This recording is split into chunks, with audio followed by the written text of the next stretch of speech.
scared for you. As soon as the elevator opened, it was the medical examiner with the gurney. Oh my God. And it just killed me. How am I gonna bury my daughter?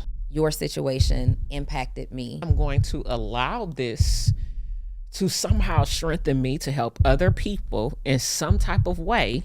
Recently started a life insurance company. You know, us as Black people, we just don't have that. Some of the biggest bosses that be sitting around that when they pass, they family got to do a fish fry or have to do this or have to do that. You help other salon suites owners get their credit together so that they can get business funding to do it without spending a dime out of their own pocket. Welcome to another episode of Full Transparency with Donnie Wiggins, where I bring entrepreneurs onto the sofa with me to have transparent conversations about their entrepreneurial journey and all the things that are happening in their lives. And I'm super excited for today's guest because we've kind of been tiptoeing around in the same circle for a little bit. I've celebrated you or celebrated her for her birthday before, but we hadn't really had a time to build a strong connection. So today, I am super excited to have the serial entrepreneur, restaurateur, salon suites owner, and she's just started a brand new business. Y'all, let me introduce y'all to Snoop. Woo, woo, woo, woo, woo. What's hey, up, y'all? Snoop. Hey, boo. I'm excited to have you here. I'm excited to be here. Thank you for having me. I appreciate it. First of all, I'm happy to have you back out in these streets. You have been... You are killing it in the restaurant space, killing it in the salon suite space. You are living your personal life very much out loud. We got a lot to talk about today. We do. We got a lot to talk about. First of all, tell us about the businesses that you're operating, because it's one of the ones, like when you're thinking restaurateur, we don't hear a lot of people in that space. And nor do we hear a lot of people in the salon industry, not from an ownership of salon suites anyway. So let's talk about how you got into both those things. Yeah, so I got a lot of things going on, and not just those two things, Donnie, but you know, we'll get to that. So first of all, yes, restaurateur. So I have been in the hospitality industry since I was 24. I opened up my first lounge when I was 24 years old, invested the only little $30,000 I had, lost it within a month, got back into it when I moved to Atlanta, and, you know, found my success here in this beautiful city of Black entrepreneurs. Ended up linking up with the rapper Chainz, and so we have a brand called Esco Restaurant and Tapas, in which I was, you know, just savvy enough to franchise, and I got into franchising for a couple of reasons. One, I'm extremely passionate about, I like working with business owners more than I like working with staff, you know, because business owners, they get it. I've been consulting for so many years and just all of the various different business realms. So that was something that we did. And so we have 2 locations here in Atlanta. We've got 4 locations all throughout the southeast part of the country. I also have Remedy Spa and Salon Suites, which is my salon suite brand. And basically, you know, after I got into the restaurant industry, I realized that the restaurant industry is very financially rewarding, but it's personally grueling. You know what I mean? You know, you're going to work many, many hours. You know, you have to be there. You end up in some sorts becoming a babysitter, you know, to your staff and to people much older than you. You know, so I'm 39 years old. I'm old as dirt now. But when I first got into the business, I was super young, and everybody I hired was older than me. And I found myself always having to go to the restaurant to check on everything and to check on managers that were much older than myself. And so once I got to the point where the restaurants were very stable, you know, I kind of said to myself, you know, I really want to find a daytime source of income, because most of my restaurants were open until 3 a.m. Okay. Now, my very first lounge that I had here, let's shout out to the Hookah Hideaway. I know some of you guys probably partied at the Hookah Hideaway. That was open till 6 a.m. Then 2 Chainz and I, we had a spot called Members Only that was open till 6 a.m. And it was so funny because when we first opened, it was just a regular little spot. Open at 2 a.m. It was going to be for members only. I'm like, okay, you need to, you know, bring in your little personal contacts, your celebrities and all that. We're going to do this a members only spot, da-da-da-da. And then he was like, let's turn it into after hours, Snoop. I like to be up late, and then I can go to the studio and all that. And he told me, he said his wife, Keisha, shout out Keisha, love her. She was just like, child, Snoop like to get her rest. Snoop is not going to want to be in here until 6 a.m. And so anyways, as you get older, you transcend and things happen in life and you really, understand, what's most important. And you learn to stop trading time for money. And so I wanted to get into an industry that would allow me to be able to do that. And so I found the salon suite industry. I ended up opening up my first Remedy spot in salon suites in 2019. I've got 3 locations. I franchised that brand as well. We've got 5 franchise locations. So I guess I have 8 locations in all. I also have a luxury car rental service because, I like to be fly and flashy and don't want to pay for it as much. So, I let these niggas rent my cars out.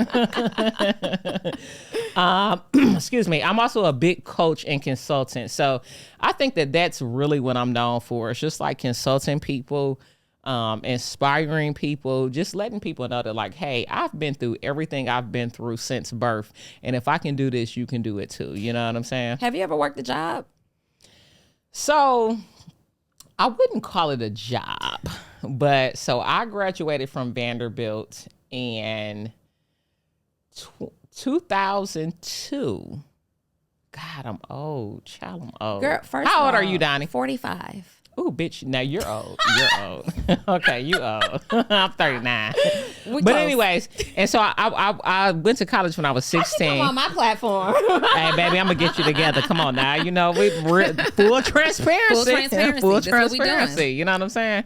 So, yeah, so I graduated from college. I graduated from high school when I was 16, graduated from college when I was 20. And honestly, I really didn't know. So when I first went to college, first of all growing up, I thought I was going to be an architect. So I was really into houses, blueprints. I would draw houses and blueprints and things of that nature.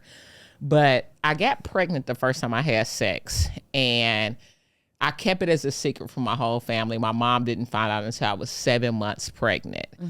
And so with that happening, it's just like, oh no, I don't trust you. You're going to college right here in Nashville. You done got into Vanderbilt. This is a good school. That's where the fuck you're going, where I can keep my eyes on you. You know what I'm saying? So Vanderbilt did not have an architectural program.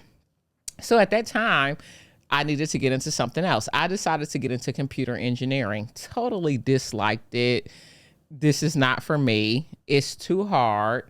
I will admit, when I went to college, for me, it was more so a social thing. And I guess it was because I was 16. I was extremely sheltered. Before I went to college, I probably had only had like 4 or 5 outings with like friends and stuff like that. You know what I'm saying? I had never drunk a beer. I had never tasted alcohol, never smoked, nothing. You know what I'm saying? I was a little angel other than, got a little dick and got pregnant, Which I'm curious about. We'll get to that later, chat. I'm like, keep going, but I'm curious about that. All right, keep going. But yeah, so anyways, went to college, and while I was there, so I needed to pick up a different major because I decided that computer engineering was not for me. Okay. And so I ended up getting into economics, which, has definitely taught me a lot of things. But when I graduated, I really did not know what I wanted to do. And I had my great grandmother, she was the woman in the family that had the most money. And she always talked about her financial advisor and how smart he was and the things that he had recommended for her and all of this, you know what I'm saying? And so I was like, I want to be a financial advisor. I want to know, what to do with my money and all that. So that's the only job I've ever had. But that job is more of like a self-employment platform, you know, and it honestly taught me a lot of the tools that I use today. It taught me about saving. It taught me about investing. I was sitting down with doctors, lawyers, you name it, that had less than $5,000 worth of savings. And it's just like, okay, we were taught in the Black community that to be successful, you needed to be a doctor or a lawyer. And these people ain't got no damn money. You know what I'm saying? And so it really taught me early on, it's not what you make, but it's what you do with it, and it gave me a lot of the financial background and foundation, to get into a lot of the things that I've invested in today. So you've also recently started a life insurance company. Yes, I did. Yeah, brand new. Like literally just did that. Yeah. Does that have anything to do with your history, kind of like in financial education? Absolutely. Is this a passion? Absolutely. So that's twofold. So one, of course, yes, going back to my roots, number one. Two, so I have a very close friend of mine. Shout out Keshi. He has a company called Rejuve Co. But he has been on me for quite some time. So for most of you guys that don't know, my only child passed October 2nd, 2022. And I really probably for 1 year straight was just a zombie walking, just going through the motions, but not caring. If this shit shut down, I don't give a damn, like I just have to show up, but my life is in shambles. I've lost the only person, as a woman, as a mother, when you push somebody out into this world. And, the one little quote that back in the day, our mom would tell her, I brought you in this world, I'll take you out. Yep. But I really, had to find my daughter deceased, and take her out. You know what I'm saying? And so very, very rough times, but he stayed on me, through so many things that I've been through. And so he had ended up getting into this industry, used to be a party promoter of mine. And so I visually seen him transition.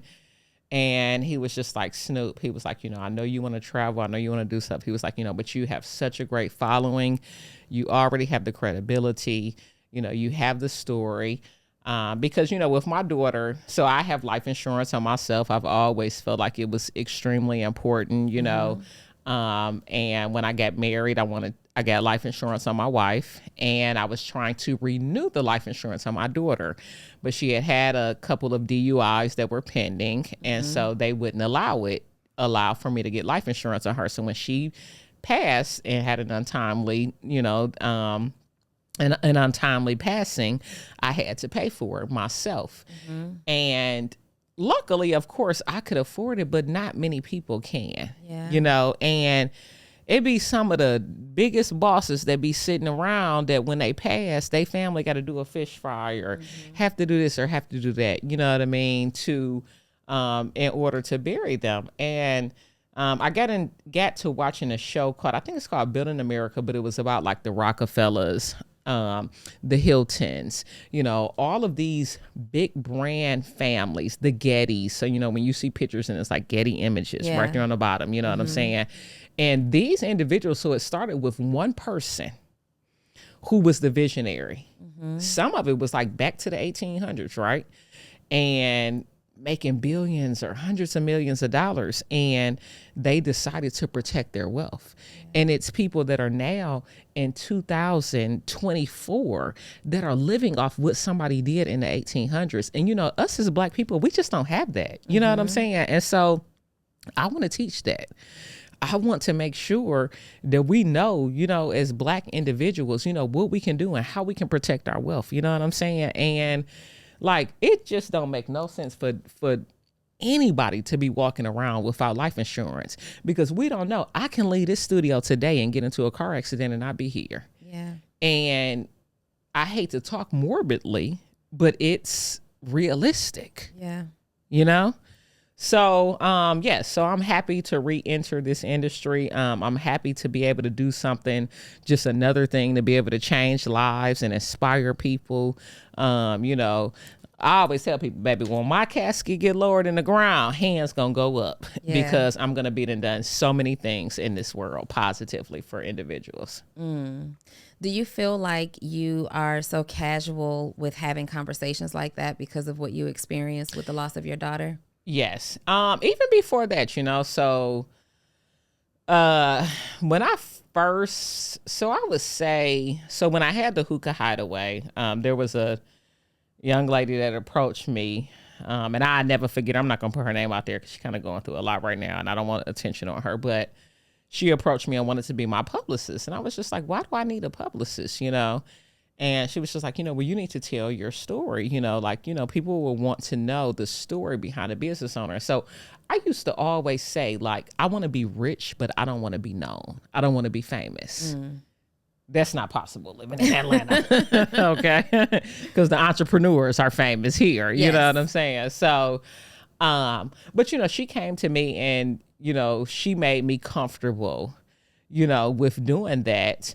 And I ended up realizing that my story helps so many people. I've been sexually molested. I've gone through just so many different tragedies and adversities, and I think it's extremely important to tell your story if you're able to. Now, you don't have to, you know what I'm saying? But if you're able to, because people going to go through some things in life, and you just never know who that can touch, who that can help heal, who that can help overcome what they're going through in life, Yeah. I think it's important to share your story. People who especially are new to you, they're coming to your page and they're seeing all the trips to Japan and all the places that you're going. You're always on somebody's trip, right? They're seeing how you're building your business. You're always sharing screenshots of people who are hiring you, who are joining your programs. And it looks perfect. Like you look from the outside looking in, unless you catch you in that small window where you're posting these stories. Outside of that, it looks so perfect, right? You're the perfect entrepreneur. You have multiple businesses. I don't even call you a serial entrepreneur. You're really like a mega entrepreneur. Let me start using you're that a now. mega entrepreneur. You do what you do and you do it in a very big way. And so to me, it's like mega entrepreneurship. But when we're thinking about here on Full Transparency, this audience loves to hear the journey behind the success, right? And there is someone who's dealing with a lot of turmoil, and not just with what you've experienced with your daughter, but you have a lot of things that you've been through. And I want to start way in the back because you just said something that I didn't know about you. I didn't know that you had any type of molestation. Was that as a child? Yeah. This is prior to prior to you. Okay. Yeah. Like under age 10. Under age 10. Is this family? Yeah. Who's doing this? Yeah. Okay. Yeah. So, and I think that we actually go through a lot of that in the Black family, Black household. But yeah, so for me, I was actually sexually molested probably from like age 7 to 10, until we moved from Detroit and moved to Nashville.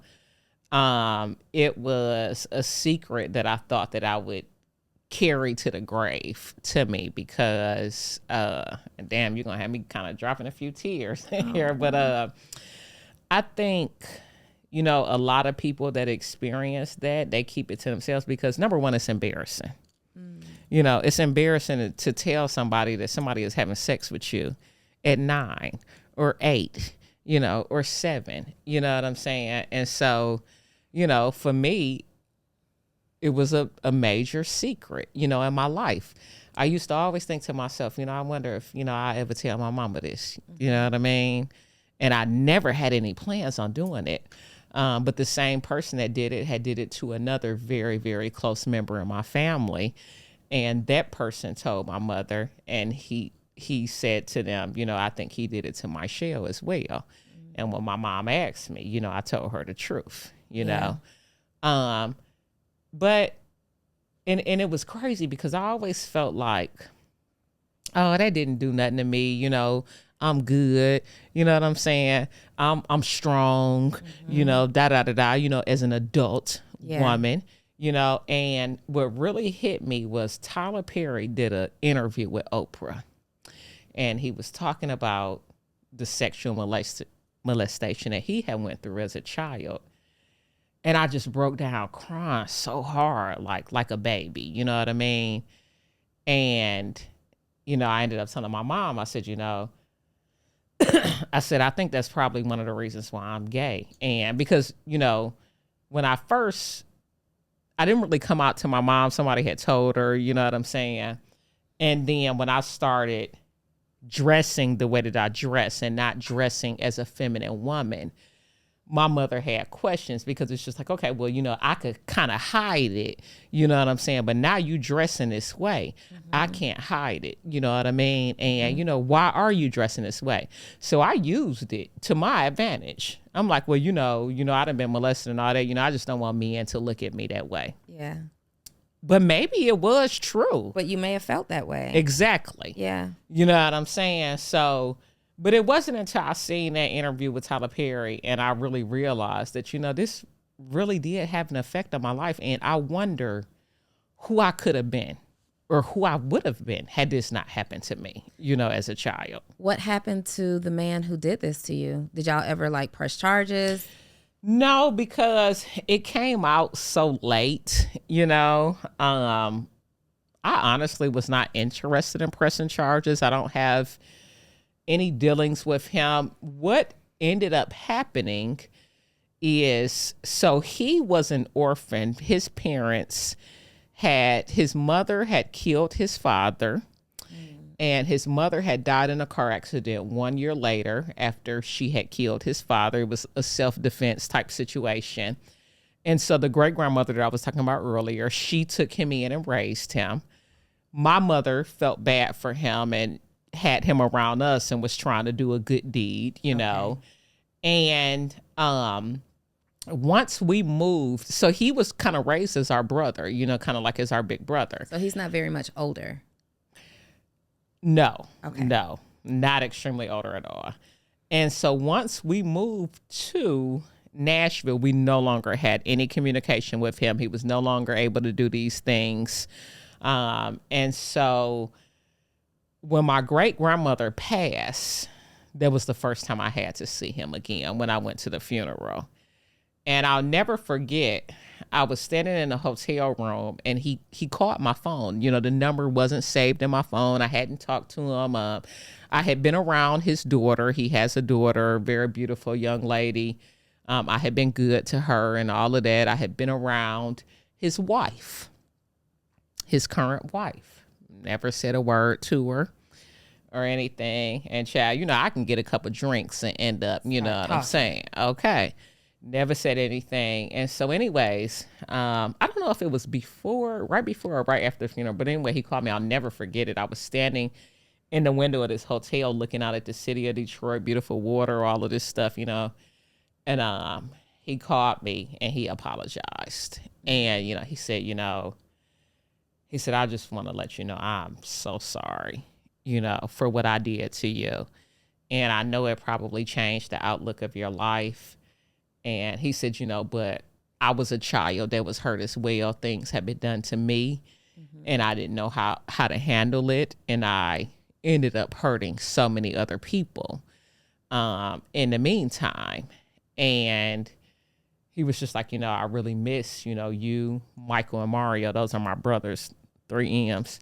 And he was just like, y'all were my brothers and sister, and I really miss y'all, And he was like, I just really, really apologize. And that apology meant a lot to me, It really did. I always wondered, too, would I ever get that apology? You know what I mean? Or would this be just this huge secret, you know what I mean, in my life? You know what I'm saying? So that was a full circle moment. Did you accept the apology? I did. I accepted the apology, but I never really want to be around him again. I don't want to see him. With that funeral, there were some family get-togethers and stuff like that I kind of avoided, and I can't. Yeah, I find it shocking that he would even be able to still be at family reunions and things like that. So it wasn't a family reunion. It was our great-grandmother who passed, who essentially was his mother. She had adopted him. So that was he had to be. He had lived a hard life. It doesn't mean because you live a hard life you do wrong to others. But hurt people. Yeah.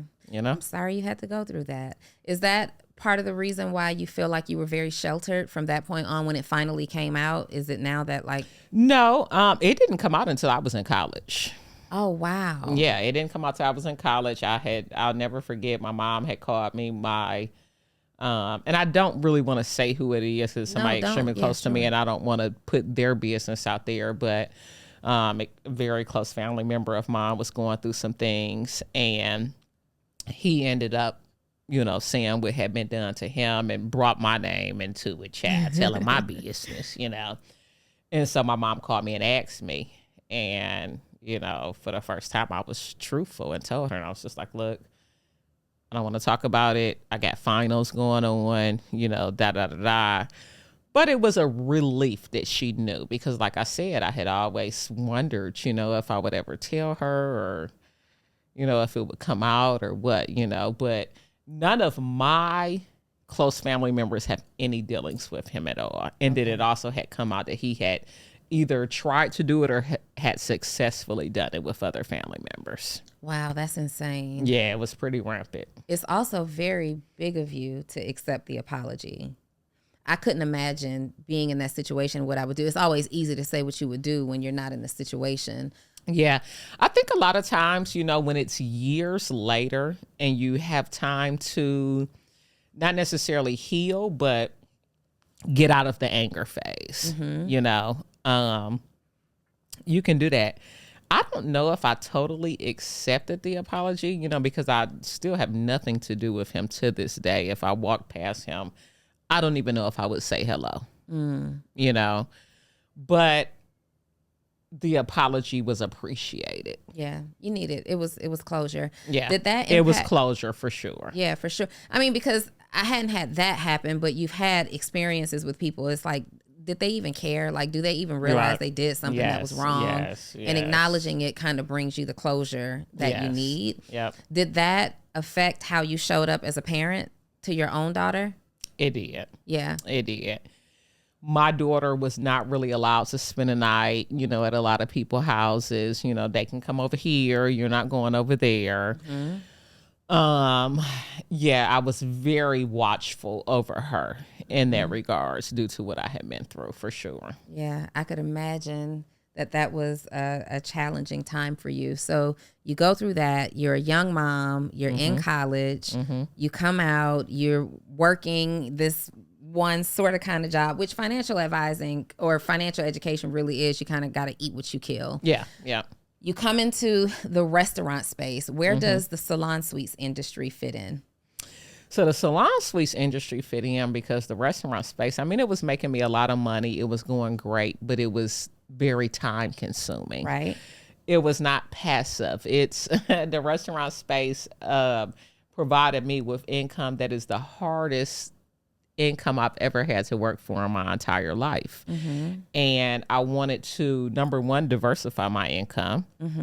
And then two, I wanted to find something that would be semi-passive and that would be more of like a daytime venture. People wouldn't be calling me, because most of my restaurants, they didn't close at 3 a.m., some 6 a.m. So it's like I can get a call at 3, I can get a call at 4, And so I wanted to have something that was just easy, So I started searching around and talking to a few people. I've always been the type of person to like invest in my look and, how I present myself. And I am not an individual that washes my own hair, braids my own hair or anything like that. And so I started realizing that instead of going to salons, I was going to salon suites. And then in going to these salon suites, the owner was never anywhere around, And so I'm like, now what's going on over here, baby? Shit, I need me one of these, And at first it was just like, okay, well, I don't do hair. I don't do nails. I don't do lashes. I can't do this because I don't do these type of things. Yeah. And then I realized, hell, they don't either. This is literally a beauty business in a real estate industry, That's good. And so, a friend of mine had actually come to me and she wanted us to open up one together. And, she gave me all of the details, all the information. And I eventually told her, I said, hey, thanks for bringing this to me. But, I I think you should do yours and I should do mine, you know, because, you know, we don't really need each other. You know what I'm saying? And so that was essentially what ended up happening. And I am just so thankful that I found that industry and got into it, because it is, when I tell you, it's so low stress. Yeah, that's your real passive income. It is. So I see that you travel and you help other salon suites owners. I do.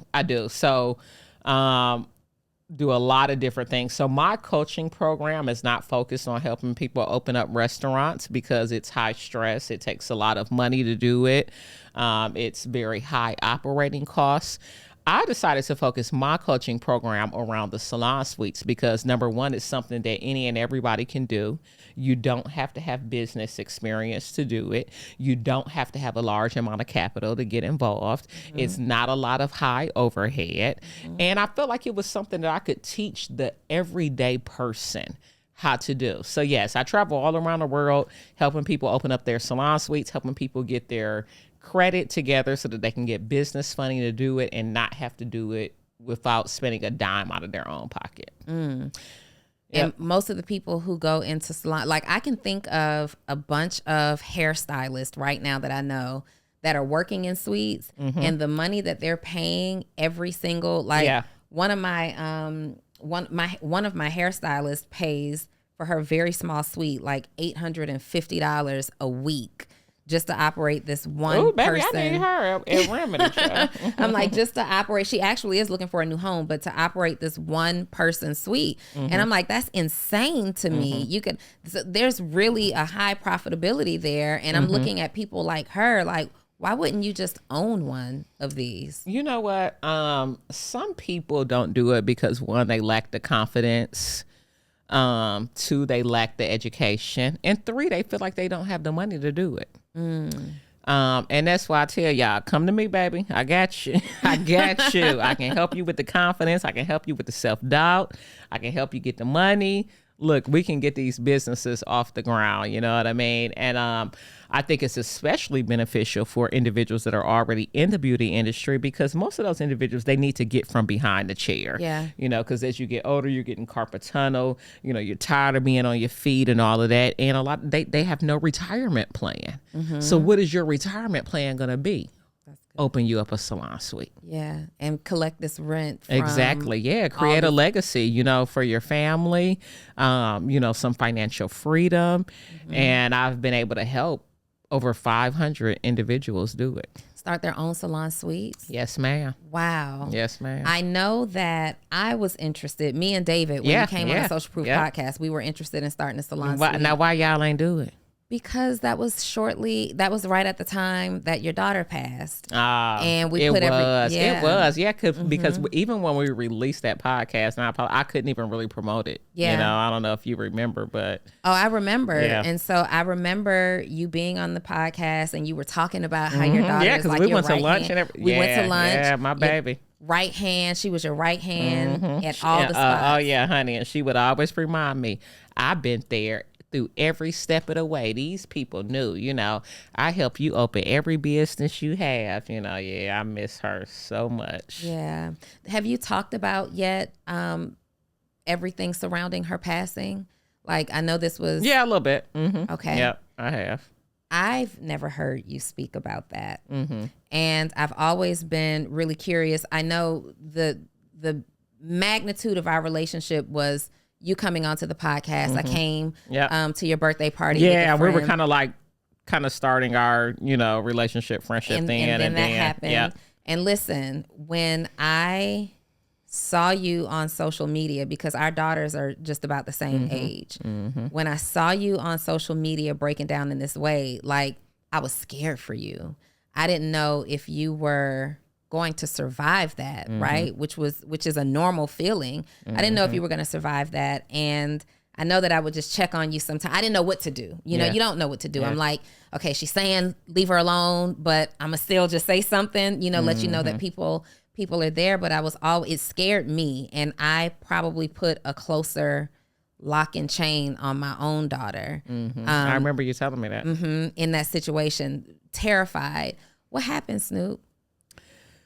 You know, so I had my daughter very young. In her we were best friends and mother and daughter, and so my daughter, she was the perfect child, all throughout high school, all of that. Perfect child. Never gave me a lick of trouble. I have the card that I gave her when she graduated from high school, and just telling her, just how proud I was of her. I doted on her so much. And during those years, I sheltered her. I kept her away. She wasn't really allowed to come to my restaurants, She maybe had come to Escobar 3 times. She met 2 Chainz 1 time, I was just very, very protective of her, nor did she care to.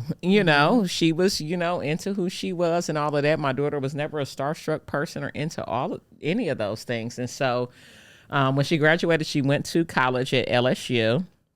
And I was extremely proud of her. We did the little college tours and all of that stuff. I thought LSU was just a great campus, had good academics. She wanted to be an attorney.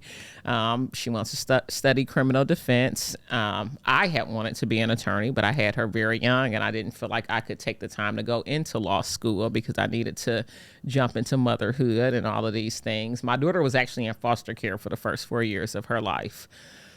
So, anyway, she went to LSU. She was there for 1 year. And I mean, just that whole time, she was just extremely homesick. She did not like it. She really didn't make many friends. She didn't go to not even one party. Me and my mom went for Parents Weekend. That was the first game she ever went to. Of course, this is LSU. They've got major basketball and football games. You know what I mean? Wasn't really there enjoying it. And I'll never forget myself. We were taking her back to school after a break, and it was myself, my best friend Tiffany, and another close friend of mine. And we were at a restaurant in New Orleans before we were going to take her to Baton Rouge to go back to school. And, we were having a good time, eating our little oysters, and, she liked her crawfish, and she just literally just broke down crying. And she was just like, I'm so miserable here, guys, And so at that point, I was just like, I got to let her come on back home, but I felt like there weren't any good colleges here as well, that met my academic standards for my daughter. Mind you, I'm somebody that graduated from Vanderbilt, a top 20 university, and it's like she's looking to go to fucking Georgia State, But anyway, seeing that she, was mentally down and, probably fallen into a little depression, I was just like, okay, Plum, come on home, So she comes home, immediately an attitude change, she's back vibrant, back happy again. And so she was working and going to school full time. And the job that she was working at, she was working a lot of hours and stuff like that. And they were taking advantage of her, not paying her well. And I was just like, look, come work for me. I got you. You can do the social media. You into social media anyway. I'll pay you really well, and you'll be good. And so she just really got into my businesses deeper than I thought that she would. Mind you, I'm a restaurateur. So at the time I had 5 restaurants in the city that were open. And they were booming, you know what I mean? And so people that couldn't get to me were able to get to my daughter because she was a much nicer person than I am, because I've gone through the hard knock life, you know what I'm saying? I know who to stay away from and all of that, and she does not. My daughter, before she started working with me, she didn't drink or anything. And so anyway, she started dating different type of women, that probably were a little bit above her league, that were older, trying to take advantage of her. She started drinking. And we kind of literally watched her kind of deteriorate, you know what I mean? While being in, these nightlife businesses. And so I had found out around the time that I got married to my soon-to-be ex-wife. She started kind of going through a little depression because she did not care for her. She really did not want me to marry her. She felt like she wasn't truly for me and that I was making a huge mistake and that I wasn't listening to her. And she really didn't have any evidence of this. It was more so like an intuition, an inkling, which she ended up being right, But anyways, at my wedding, I felt like she was on something other than alcohol, because in my suite, we weren't really drinking because, I'm nervous. I'm about to go get married for the first time ever. I'm nervous. I'm happy. I'm tons of various different emotions, but she just has a different little edge to her. And it's like, okay, well, now we've only taken 2 shots now. What you got going on, Right. And so, kind of said something to her about it then. And I mean, she just was a ball of emotions. Even my wedding pictures, she's probably only in half of them because, and it was just like also too, okay, was she acting like this also because she's the only child and we're so close, and all of this stuff, so even like my brother and my mom, they were upset with her. Like, Katara, why are you acting like this? And so anyways, long story short, I did find out that she had started doing Percocets from time to time. And, Percocets is something that I feel like to a lot of people is so normal. They make it normal with this rap culture and, and I'm not blaming anything on the rap culture, guys, but when you hear about things and then, you doing them in the dark, it's just like, oh, okay, well, yeah, everybody doing it. You know what I mean? And so anyways, I did end up finding out, because I confronted her about it maybe about a week before she passed. And, I knew that she had been like over drinking and not just drinking a lot, but she was small. So, you take 4 shots, and you 110 pounds, you're going to feel it. You know what I mean? And then you hopping in your Mercedes, driving off, you know what I mean? And it's like, I've told you, I will get you an Uber, wherever you need to go. So anyway, she had gotten her last DUI Thursday before she passed. And, I told her, I said, look, Katara, there was a law, I forgot what the name of it was, but one of my friends had told me about it. I said, I'm going to put you in a therapeutic rehab. I can force you to go as your mother, and I am not going to lose you. I don't know what you're going through. I wasn't in foster care. I don't know what you're going through or what's going on in your head, but I'm here for you. If you need me, I don't want you to think, just because I got married, I'm too busy, like Plum, I love you too much. I cannot lose you. Like, please don't do this to me. Like, we got to get this together. Oh, no, I'm fine, but I'll go back to therapy, I said, okay, I'll pay for it. Hey, entrepreneur, are you looking for mentorship? Do you ever watch me here on the Social Proof podcast or on Full Transparency and say, you know what? One day I want to work with Donnie. Great news. You absolutely can. Join me inside my community, Actionable CEO, where we help to develop new habits, grow you personally, professionally, and financially, help you take massive action in your business, ultimately helping you make more money. It's just $97 a month. We meet every single week. We have a book club. We do live co-working sessions. When I'm in your city, you guys get to connect with me in person and so much more. Don't take my word for it. Go over to actionableceo.com. Check out the page and see if it's a good fit for you. If so, I'll see you on the inside. So that was that situation. And then Friday, I was going to go eat with a friend of mine, and my mom called me and she said, go to Katara's house right now. She was just like, the little girl she talked to, she said, she just called me and she said that she was on the phone with Katara. They were watching a movie on FaceTime and it seemed like she had like coded out or something. And I was just like, what does that mean? And she was just like, I don't know, just go over there. So I called my soon-to-be ex-wife because we live in Buckhead. My daughter lived in Buckhead. I said, hey, go over to Katara's place right now. So she goes over there. I pull up. They had already called 911. So they they're knocking on the door. She's not answering. They pry her door open.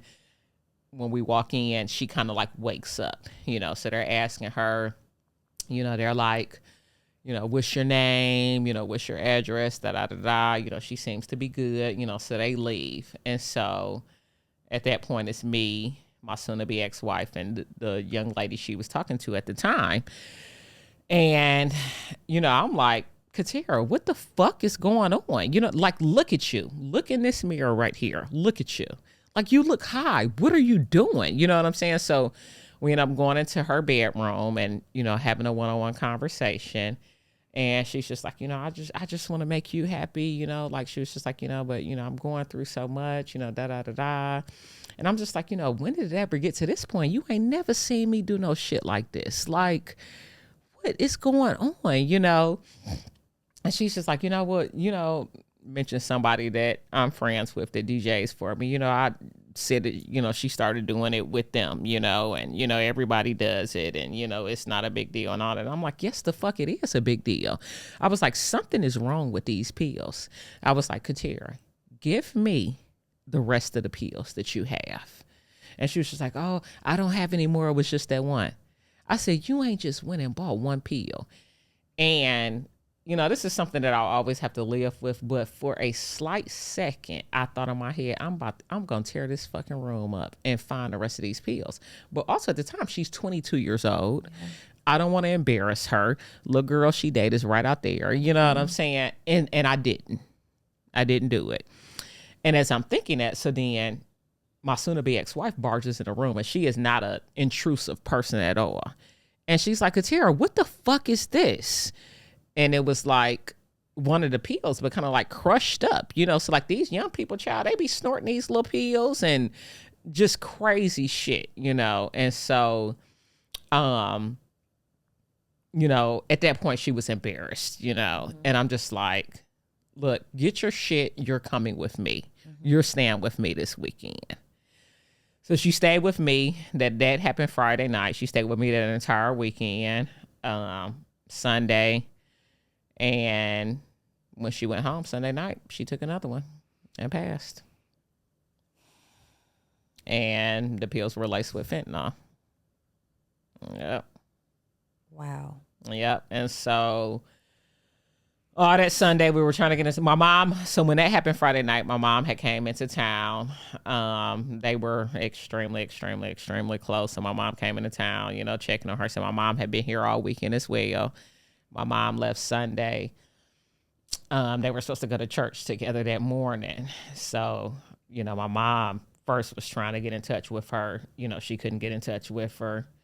And, by the time I woke up, I was kind of like felt like very heavy, that morning. And, my mom was like, have you talked to Katara? Da, da, da. And I'm like, I'm kind of annoyed. I'm like, no, girl, I've been dealing with Katara all fucking weekend. I just opened up my damn eyes. No, I have not talked to Katara, but I'm about to call her because I had already told her, look, I'm about to be on your motherfucking ass. You know what I'm saying? This little lease is going to be gone. You're coming and living with me, this type of situation. You know what I'm saying? And so my mom, she lives in Nashville. So, it's about 3.5 hour, 4 hour drive. So my mom is calling me like every 30 minutes, have you talked to Katara? She was just like, this is not like her, like even if, I'm upset with her or anything, she's just going to say, I need some time, Grams, da, da, da, da, da, And even as my daughter was going through whatever she was going, extremely sweet girl, you know what I mean? Very soft-spoken voice, da, da, da, da. And, so I ended up going to her place probably. I said, this was when this little Jeffrey Dahmer little series was out on Netflix. Yes. So we was all into watching that. And I was just like, Mama, she's probably embarrassed. She's probably just happy to be home, had to be over here all this weekend. She's probably just happy to be home, and probably stayed up, late, watching that show.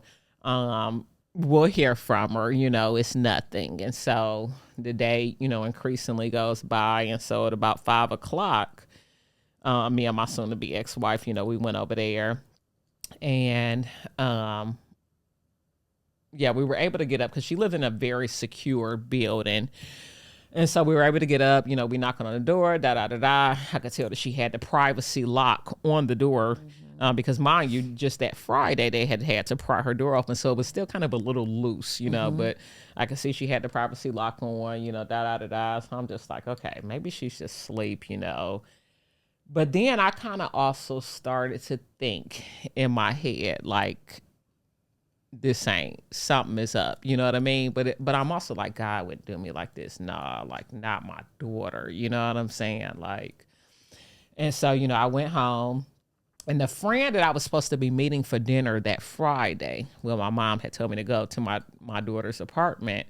She was coming over for dinner. My soon-to-be ex-wife was cooking dinner for us and all that. And so she came over for dinner, maybe about 7, and you know, we're sitting there trying to have regular conversation. I was just like, yeah, I can't do this. I got to go back up into my daughter's spot. Like, something is up, you know what I mean? Because then now, like, a couple of her friends were hitting me, like, you know, have you talked to Katara? You know, I haven't heard from Katara all day, you know, da-da-da-da, you know. So I leave my house, me and her, you know, we leave the house, we go over there. I call the police on the way to the house, and, you know, they meet me over there. You know, we go up because now at this point, the security at the apartment wouldn't even allow me up, you know. So the police come, we go up there, and, you know, he's banging. I was just like, you know, please just, you know, maybe your knock will be louder than mine, you know, and maybe she can hear it, you know, da-da-da-da, you know. So, you know, we're banging on the door, banging on the door, banging on the door. And, you know, we're walking. He was just like, you know, well, there's not much more I can do. He said, you know, the other night they were able to pry her door open because it was you know, they said that maybe she had overdosed or something like that. He was just like, you know, but if every parent called us, because he was just like, it hasn't even been 24 hours. He said, you know, but I'll tell you this. He said, you know, that door is kind of loose. And at the time I had been working out a lot. I was probably about 20 pounds heavier up here on my chest than I am now, you know. He said, you know, if it was me, you know, this is what I would do. And so he leaves, and so my son will be ex-wife, she was like, you know, did you hear what he said? She was like, you know, we need to, you know, try to get in there. So we snuck up under the garage and rode in, and somebody was ordering a pizza or something. We were able to get on the elevator, and we got off of the elevator, got back up at her place, and I kicked her door in. And as soon as I got in there, I knew, you know, because I was calling her name out and stuff like that. And she was on our couch, you know, and she was in rigor mortis at that time, you know, because she had, according to the coroner's report, she had been gone since 5 a.m., you know, that morning. So, yeah, you know, that was crazy, you know, just a life-changing moment, you know, that you just don't think, you know, what happened to you. You know, you see it happening to other people, and, you know, I never forget, you know, so, you know, I'm wilding out, having my antics in the hallway and stuff like that. You know, as soon as we got in, I had told Sydney, I said, you know, baby, call 911, call 911, you know. So she's on the phone with 911. They're trying to tell her how to do CPR. She's asking me to help her. And, you know, I'm no good. And it's just like, I don't want to do, she's gone. She's dead. You know, I'm not doing CPR, you know. And also I was on the phone with my mother at the same time, because once we got on her apartment floor again, I told my mom, I said, okay, well, I'm here, I'm gonna get in, she's fine, you know, I'll call you back. And she said, no, don't hang up. And so my mom heard my reaction, you know, when I got into her apartment. And you know, my mom dropped the phone. She's like, you know, y'all gonna have to bury me too, you know. And you know, that was very hard. But, you know, so I'm in the hallway hollering and screaming, people are coming out of their apartments and stuff, you know. And one of the things I'll just never forget is like when like the EMS got there, and like I could just hear like in the, like kind of like in the back of my like head or back of my ear, I hear them say, oh yeah, she's gone, you know. And it's like, you know, I knew it, you know, but To hear it. just, you know, for somebody to say that. And then, you know, we probably had to wait maybe about like 4 hours for the medical examiner to come in. So like, I didn't even want to, I had to pee. I didn't even want to go back into her apartment because I was scared of her body. Like, I didn't even want to see her like that. You know, I didn't want to see her like that. And I was also like, kind of like scared to be around a dead body. You know what I'm saying? And so, I ended up having to use the bathroom because we're waiting, for 4 hours. And I never forget cussing one of my friends. They was just like, there's nothing we can do. Let's go. And I'm like, what the fuck? I'm not leaving my fucking child. You know what I'm saying? And so anyways, I was just about to get on the elevator and go down and use the restroom. And as soon as the elevator opened, it was the medical examiner with the gurney. Oh my God. And it just killed me. I just like turned around and just like ran down the hallway. And, once he did what he did, he came up to me and gave me his card. And he was just like, I'm sorry for your loss. And that just really took me out, because it's like, this is my daughter. Yep. That you talking about, So, yeah, that has been a journey and an experience. And like, I always kind of feel like I've kind of like lived my life like outside of myself. And I always felt like I was going to go through something like major in life. Like I've had like dreams about it and shit like that. But I thought that it would be me, I thought that I would have an early demise and that my daughter would take over my businesses. And, but I never thought that I would lose her. I never thought that something like that was even possible, especially with how she was, growing up and stuff like that. And it's like, it's crazy to see somebody crumble in that little short amount of time.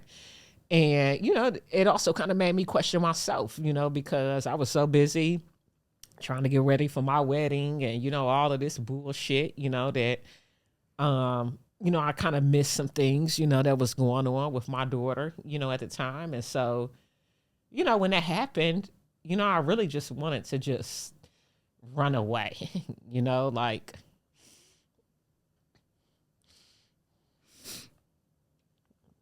I just really just didn't want to be here. It's like, you find yourself posting pictures and, all of this shit, you know what I'm saying? And then, of course, everybody is hitting me up. I'm very well known. It was very, very tough, walking into that funeral. I think me and my family probably came to my daughter's funeral maybe about an hour late because I just didn't even want to fucking be there. And then when I came there, I literally came up to the casket and walked right out because it was just a nightmare. It was like I was and I don't want to say a dream, because when you think of a dream, you think of a good thing, you know what I mean? But I came in and just like literally, walked right back out, because I just could not handle it. I could not believe. And I never forget that night when she passed, I came back to my house and I just felt like shit. Like I was like riding in a Rolls Royce, pulling up to a $2 million fucking mansion. And it's just like, I got all this shit, but I couldn't save my own fucking daughter.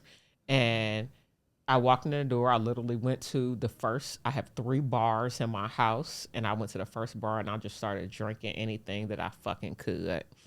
And, then I had to call her father and tell him, because I knew that this shit was going to go viral. And I didn't want, him to find out, from social media and stuff like that. And then I called my mom, or maybe my mom called me.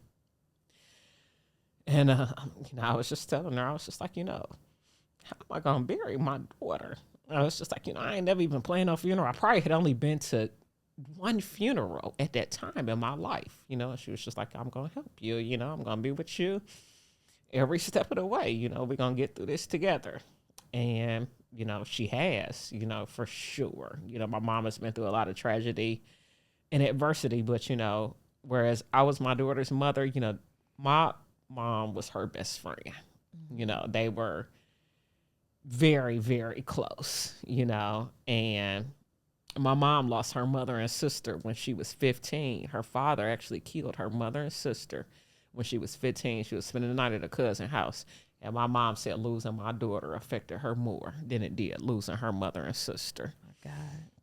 So, it's been a very, very great loss to us, my family, it's been crazy, crazy, and I really didn't care about nothing for like a good year. I didn't care if Escobar shut the fuck down, if Remedy shut down. I did not fucking care. Like, I really just needed to pay the bills, just to keep the lights on at my damn house. I started drinking a lot, I realized like how people can get on drugs and shit like that, when they go through stuff. It made me be a much less judgmental person because people have been through some hard ass shit in life. Unless you are a strong ass motherfucker, it is easy to crumble. Like, life is hard as hell. And to lose somebody and have somebody that means so much to you ripped out of your life overnight, people that ain't been through that shit, they just don't know, And it really, really had me fucked up, for a long time. I mean, it's just gonna be 2 years, this October. I'm still very fucked up over it. I will be until the day I die. You know what I'm saying? Like, not only was that my daughter, that was my person. My daughter idolized me. She thought I was everything. I will never, if I have more kids to this day, they'll never look at me like that, because now I'm already rich. Yeah. I'm already this. Yeah. My daughter saw me do everything, and I, sometimes I feel like I didn't even appreciate it as much, while she was here, so, it's a lot to take in. It's a lot to learn from. And, it's just, life is something else, There's nothing that somebody can say, listening to you outline the story. And I almost wish it was still mysterious to me what happened, because now being able to see that scene from your narration play out, having a 22-year-old daughter, and they go through things, right? And I remember being in that space where I'm watching you and I'm like calling my daughter every 5 minutes. If she, like, I've literally moved her in 2 doors down from me. Like, that's how your situation impacted me. And I was so worried about you, Snoop. I am so glad, though, that there is no bright side, but I'm happy that you're here, Yeah. There was a moment where I'm like, she's not going to make it. She's not going to make it. And it was almost like you were running from the situation, and trip after trip after trip. Yeah. And it literally, like, it was haunting me because it was just too similar of a situation, right, with the ages of our daughters. And I am happy that you're here with the strength to even just share your story, that has to, like, to relive it every time somebody asks you about it, has to feel like it's happening over and over and over again. And we know that it's changed you. Obviously, if you're thinking about yourself in this moment now, it's obvious that it's changed you, but is there any perspective that you would use to communicate to other moms or mothers out there? I say for me also too, like, one thing that was the turning point for me, I never forget it. January, I went on a birthday trip with a friend of mine, and they had left. I stayed an extra day, and I was watching Shannon Sharper podcast that he had did an interview with Ric Flair. And I think somebody sent it to me, shout out to my Instagram followers, because some of my Instagram followers have checked on me and been there for me more than some of my family members. Like, I have people on Instagram that check on me every single day. It's crazy. But anyway, somebody has sent me this podcast, because I don't even watch a lot of podcasts. Somebody has sent it to me, and Ric Flair was talking about the overdose of his son, and how it affected him. And, he was crying on this podcast, and he said, it was a moment like mine, with them telling him he's gone, and he said, I went across the street and went to the bar, and I didn't stop drinking for 4 years, And I was actually in bed. I was about to go to sleep. I had, had a decent little day, and it just broke me down so much. I ended up going to the casino after that and having a couple drinks. And it was just like an epiphany came over me. And I said, I will not lose myself behind this, because that would kill my daughter twice. For her to know that she made a mistake, she did not do this on purpose. For her to know that she made a mistake and cost me everything that I've worked for my entire life, that would hurt her even more. And I was just like, I'm not going to do that. I'm going to try to allow this to fuel me. This is my life. This is what God has allowed to happen. If he did not want it to happen, it would not have happened. And I am going to allow this to somehow strengthen me to help other people in some type of way. To be vocal about it as I have with everything that I've gone through in my life, but I will not allow this to destroy everything that I've worked for. And at that point, I just kind of like made a decision that, I'm just going to try to be strong, and work through it, even though every day is hard, but I'm going to try to be strong, and work through it, And so, what I would say to other moms is to love your children fiercely. We are blessed to be mothers, to be able to bring another person in this world. A man can't do that. A man needs a woman to have their child. You got a lot of men out here that want kids, but if you are a mother, be good to your kids. You know what I'm saying? Like, I know so many fucked up ass mothers, and they be saying shit about their kids, and it's just like, I wish I could have one more moment with my daughter. Like, are you crazy?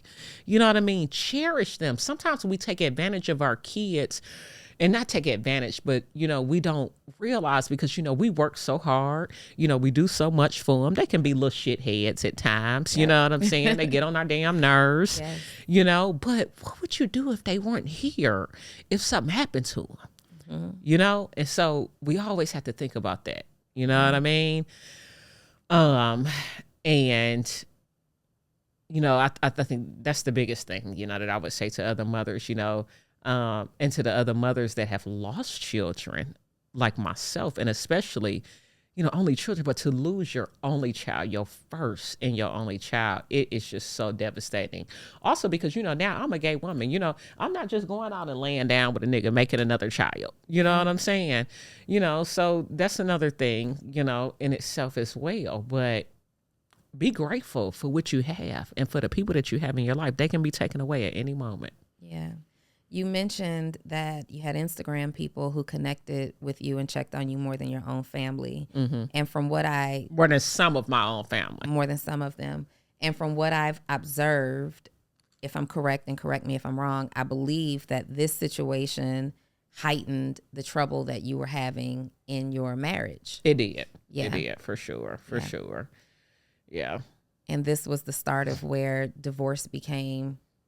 Yeah. So, I definitely feel like had my daughter not passed, me and my soon-to-be ex-wife would absolutely still be together. We were planning on having kids. We were planning on having twins, that had to be derailed.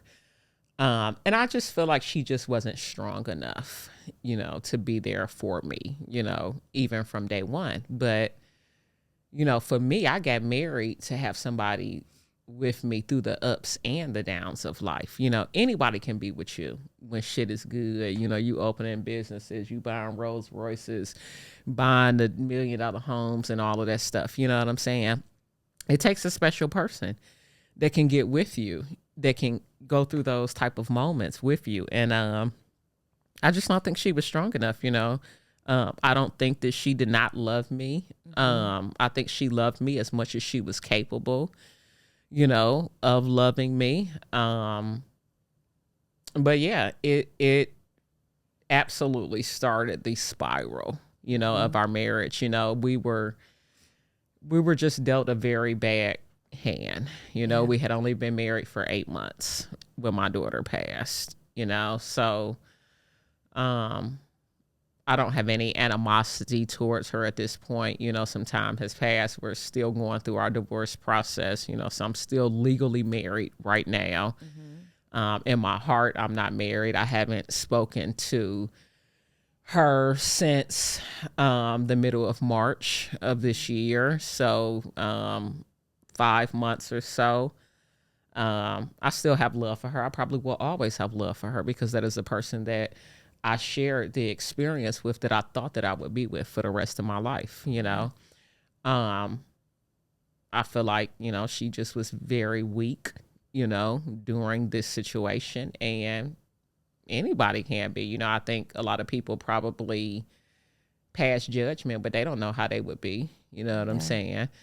If they had to go through a situation like that. I definitely had some moments of shutting down and not wanting to be around anybody. I do feel like had she been a different person, a more compassionate person, more of a leader, that it kind of could have helped me out of my grief sooner, you know. But also, I knew who she was when I married her. I just didn't think that this was going to happen. You know, I knew I was going to have to lead this relationship for a couple of years. You know, she had grown some, you know, within a relationship, but I just didn't know that this curveball was going to come so soon. Right. You know, and that we would both need to be extremely strong, you know, throughout this. But I don't have anything negative to say about her at all, period. You know, it was a very unfortunate circumstance, you know, for me to lose my daughter and then, you know, now be losing my wife and, you know, going through this situation. But again, it's life. It is what it is. You know, I think at the end of the day, you know, when I look back on my life and I end up seeing how blessed I am and stuff like that, a lot of people that you see that are very blessed, they've been through a lot of shit.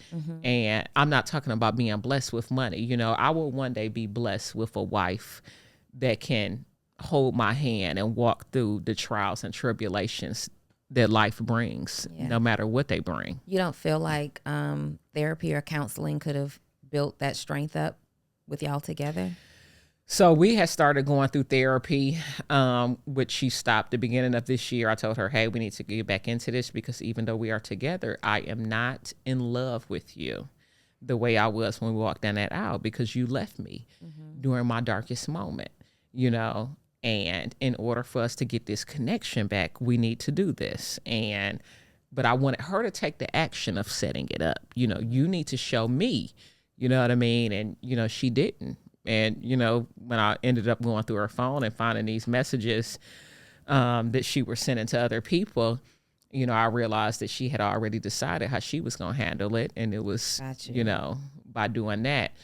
And when I found out, when I saw those messages, I knew for me it was over because you had already left me in my darkest time, number one. 2, I'm the breadwinner. I'm the one doing all this, doing all that. I'm still doing all this shit and I'm grieving hard. You know what I'm saying?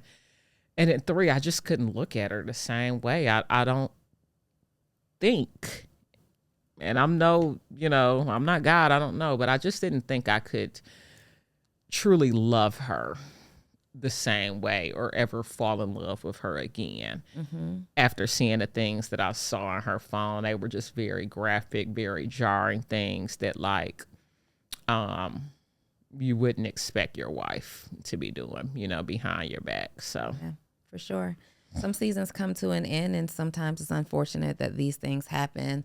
You mentioned that you guys were planning before your daughter's passing to have more children.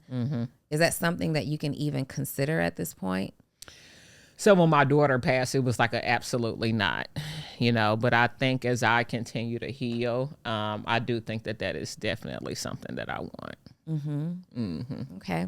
So you went through this journey and you kind of escaped from it. All you were doing at one point was traveling, F these businesses. You're not really trying to hear it. And now you have popped back out. Was it time? Was it a process? Like, what helped you get on the other side of this grief while still being in the grief, right? But yeah, it was time. It was just kind of getting back out there, you know what I mean? Trying, you know what I mean? Fucking with a couple people I fucked with in the past, you know, getting my little rocks off a little bit. You mean dating? I mean, fucking. Okay. No, let's take that part out. Let's take no. Yeah, dating a little bit. We can't take that part out. Full transparency. Dating. Yeah, dating, moving around.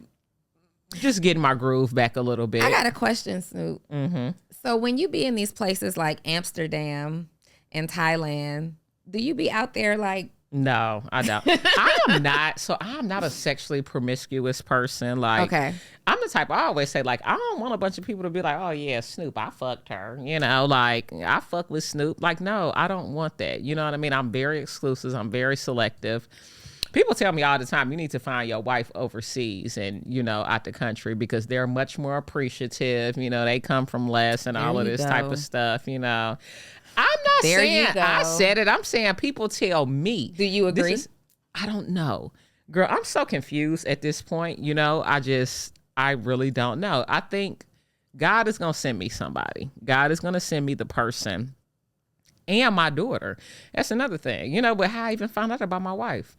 Before then, I wasn't going through people. I went through my wife's phone maybe twice, like in the beginning. You know what I'm saying? But like, I fully trusted her. Like, no matter the issues we had, we always was just like, cheating will never be our thing. You know what I'm saying? Mm-hmm.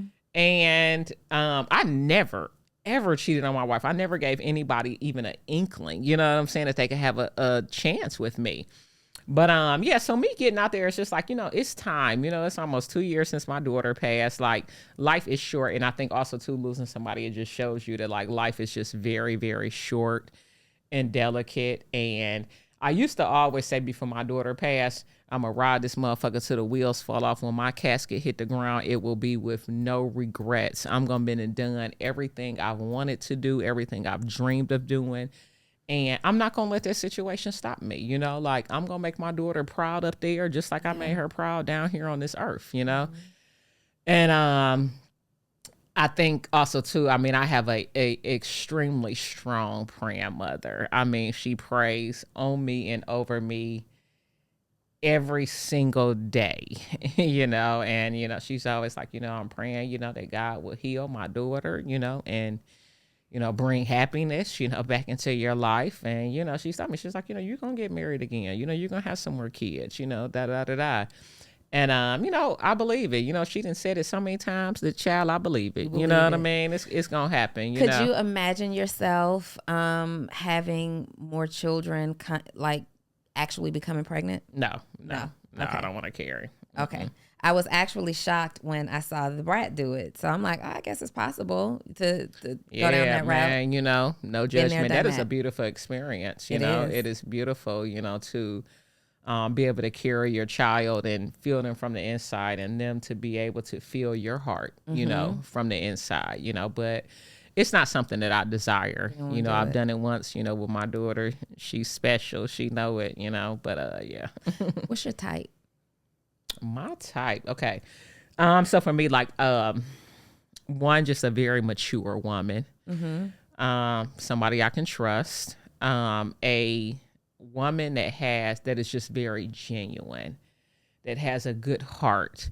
I think one of my downfalls in the past have been like, I'm so into looks, like, oh, I want a bad bitch. I want a bitch that look like this, look like that. No, I want to be able to see the inside of you. Let me lay you down and put you through a ultrasound, a MRI, you know what I'm saying? I want to see what your heart look like. You know, is it black inside, or, you know, is it beaten? You know? But, you know, somebody that is, that's very focused, somebody with a good drive. I love a woman with a good sense of humor. I love a woman that can put me in my place. You know, I got a big mouth, you know. I talk my shit. Okay. Yeah. When I say a big mouth, like, you know, I meant to put you in your place. I can clap at you. Yeah. Okay. Oh yeah. Oh, I love. Oh, that shit is so sexy to me. Oh my God. Okay. Yeah, but you know, that's my type, and just like a very sexually alluring woman, but not friendly. You know, not that any and everybody can get to and get with. You know what I'm saying? A woman just who knows who she is, knows where she going, know what she want. You know. I was going to say, let me set you up, But I forgot that you have a show coming out. I do. You have a show. I do. But who would you want to send me up with? I always got friends. Okay, we're going to talk off the air. I always got friends. Right. But you have, is it For the Love of Snoop? What's it called? Snoopin' for Love. Snoopin' for Love. Yes. Snoopin' for Love. Ma'am, you got 1,010,000 things going on. Mega entrepreneur. I do. Is this for genuine love or is this for business? So to be honest, this is for a little bit of both. Okay. So I have always wanted to be in the film industry, the TV and film industry. My life dream has been to, so everybody, all of my friends, they're like, your life is a movie. Your life is a movie. Your life is a movie. And especially the past 2 years now, right? So my lifelong dream really is to do like a documentary or a movie on my life. However, that wasn't going to be my very first project. I need to get my feet wet. I need to get involved in some things. And so actually, I'm cool with Lena Waif. You know who that is? And so she was trying to get me into one of Shonda Rhimes' classes. I couldn't do it because, we had just opened up Escobar at the time. But now where I'm at in my life, I'm able to get involved in more projects. And I felt like this was perfect for what I'm going through in life. For the attention that I get from women. And, it's like, okay, let me just see what's out there, So not only am I doing this show and I'm the main talent, but I'm also an executive producer on the show. And that's one of the things that I really, really enjoy. So I'm in charge of all of the casting, and not just the casting of the females that are going to be in the show, but the casting of everybody, that is going to be involved and a part of the show. And, it allows me to be able to just put my little creative side out there, like as a kid, like my little favorite movies like Soul Food and little movies like that. Girl, I would have little folders of these movies I love, would print out all of the cast and all of this stuff, dissect the movies. And I really feel like that this is one of my life's callings, is to be in TV and film, Okay. And so I got a hell of a personality myself. I'm not just this business owner. Most people that follow me on Instagram, they know I have. So like I'm Michelle, the business owner. I'm Snoop. That's the alter ego. That's that motherfucker. So they got all the girls going crazy. Snoopin' for Love. Yep, Snoopin' for Love. So yeah, y'all stay tuned. That's exciting. I saw that a mutual friend of ours, Mickey, is working on that project with you. She was actually going to come today with me, but she ended up getting busy. But yeah, so Mickey is a matchmaker, and so she's going to be on the show, helping making sure that I'm matched up with picking the right woman. Okay. Yes. Okay. Yes. Yeah, we can't go down that road again, child. I've been and killed somebody. Y'all don't play with me. Yeah, picking the right. I think I'm open to a matchmaker. Yeah, I think so. I mean, it cuts down the time frame. It does, right? And not it's some y'all know y'all wonderful, right? But if you ain't swept me off my feet yet, I think I'm open to a matchmaker. Yeah, for sure. Well, get with the mutual friend, child. She got you. I know Mickey. You know what I mean? Yeah. So it's a little different. I know Mickey. Out of all your business models that you have right now, the restaurant, the salon suites, the production company and the insurance company, what would you say is the one that creates the most opportunity for other people who are looking for their thing? Absolutely, the salon suite industry. It's an industry that almost anyone can get into as long as you have the drive, as long as you have the motivation. You have a coach like me that's willing to, give you my systems, that I'm doing. It is the business that has allowed me to be able to run away and travel, during my, huge grief moments, while I've been, grieving my daughter, grieving my divorce, et cetera. So absolutely the salon suites by far. Yeah. And you're really sharing your complete framework. So absolutely. It's absolutely. I'm not the part of it. Oh, no, baby. I hate that, man. You know how people have you pay for a course or, pay for a startup challenge or whatever, you know what I mean? And it's like they only giving you little small deets. First of all, like I'm not no bullshitter. As y'all see, I came in right with the deets with this podcast. Yes. You know what I'm saying? Yes. So I don't do a lot of fluffing, I definitely give you your money's worth for sure. How can people connect with you, Snoop? People can connect with me a few different ways. First of all, Instagram @whoissnoop. My website, whoissnoop.com. Let's see what else. We got I have a Salon Suites startup challenge coming up. And I'm doing several free master courses. So snoopsmasterclass.com. Those are basically the main 3 ways. Y'all come get with me. I'm gonna help you make some money now. Don't just come look at my fine ass. I cannot. Okay, so the entrepreneurs who are watching Full Transparency, they are interested in your story. They likely see themselves in you. I can imagine that so many people that have gone through some type of childhood trauma or grief as an adult will be so connected, deeply connected to this episode. What would you say to that entrepreneur who has been through something and they just don't know if they have it in them to push anymore? Man, I would just say, just don't give up, just please don't give up. Don't give up on yourself. We all have a calling over on our lives. We are all here for a reason. We're all going to have to go through something. There is no perfect person out there. We're all going to lose somebody, lose something. Life is not going to be pretty, but hopefully at the end of the day, we'll all be able to say it was worth it, and just don't give up, please. I admire your strength. Like, I really do. Thank there you. are people, and probably myself, that have been through something so small in comparison to what you've gone through. That's like, how dare you have the audacity to sit down for even a minute when you've got people like Snoop pushing through major trauma, major loss. So I definitely admire you. You guys know that I don't co-sign a whole lot of entrepreneurs, but I definitely co-sign Snoop. I have seen her in action. I've been watching from afar, seeing her do her thing. Your love for the entrepreneurs. I've seen you traveling out to actually help people and doing what you say you're going to do. So I appreciate you for being on Full Transparency. We gotta come back when Snoopin' for Love is a thing and have another conversation. Wherever you guys about to be a household name on y'all about to be a household name. Wherever you're watching this episode, as usual, comment in the comments below what your biggest takeaway was from the episode. Is there something that Snoop said or something that she's experienced